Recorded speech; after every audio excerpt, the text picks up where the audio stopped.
ल आज एउटा अलि फरक ठाउँतिर लागौँ है त। खडककोट गुल्मी जिल्लामा पर्छ भन्ने सुनिएको छ, तर यसबारे हामीसँग भएको जानकारी एकदमै थोरै छ। हो, हामीसँग एउटा सानो अंश मात्रै छ, मदानेको खडककोट परिचयबाट लिएको। यसले खासमा ठाउँ कहाँ पर्छ त्यति मात्रै बताउँछ। ए भनेपछि आजको हाम्रो काम चाहिँ यही सानो जानकारीबाट खडककोट ठेक्कै कहाँ हो भनेर बुझ्ने, अनि अब यो ठाउँबारे अरू केही सोच्न सकिन्छ कि त्यो हेर्ने हो। स्रोतले एकदम स्पष्ट भनेको छ, खडककोट गुल्मी जिल्लाको मदाने गाउँपालिका वडा नम्बर 5 मा पर्छ रे। ए गुल्मी जिल्ला अनि मदाने गाउँपालिका वडा नम्बर 5 भनेपछि प्रशासनिक हिसाबले त ठेगाना यही भयो। हजुर, बिल्कुल। कुनै पनि ठाउँको बारेमा कुरा गर्दा त्यो कहाँ पर्छ भन्ने जान्नु त पहिलो कुरा हो नि, हैन र? यसले गर्दा त्यो ठाउँलाई एउटा नक्सामा राख्न सजिलो हुन्छ, अरू कुराहरू जोड्नलाई पनि। हो त नि। ठेगाना नै थाहा भएन भने त कहाँको कुरा गर्ने, हैन? तर गुल्मी जस्तो अलि ऐतिहासिक सुनिने जिल्ला अनि त्यसमा पनि मदाने गाउँपालिकाभित्र खड्ककोट, यो नामै अलि विशेष लाग्छ नि। लाग्छ त। ठाउँ थाहा पाएपछि नामले नै ध्यान तान्छ। कोट शब्दले त अक्सर किल्ला, गढी त्यस्तो ऐतिहासिक ठाउँलाई बुझाउँछ। अनि खड्क शब्दको पनि आफ्नै अर्थ छ।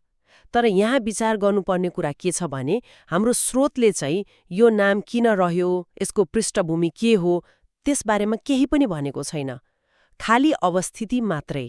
ए भनेपछि स्रोतले नक्सामा ठाउँ त देखायो, तर त्यो ठाउँको भनौँ न चिनारी वा कथा चाहिँ बताएन। हामीले थाहा पाएको ठोस कुरा यति मात्रै भयो, गुल्मी जिल्ला मदाने गाउँपालिका वडा नम्बर 5 मा खड्ककोट भन्ने एउटा ठाउँ छ। हो, जानकारी यति नै हो।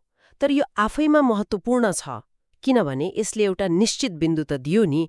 कुनै पनि ठाउँको गहिलो अध्ययन गर्नलाई त्यो कहाँ पर्छ भन्ने थाहा पाउनु त पहिलो खुड्किलो हो। पहिलो, तर चाहिने खुड्किलो।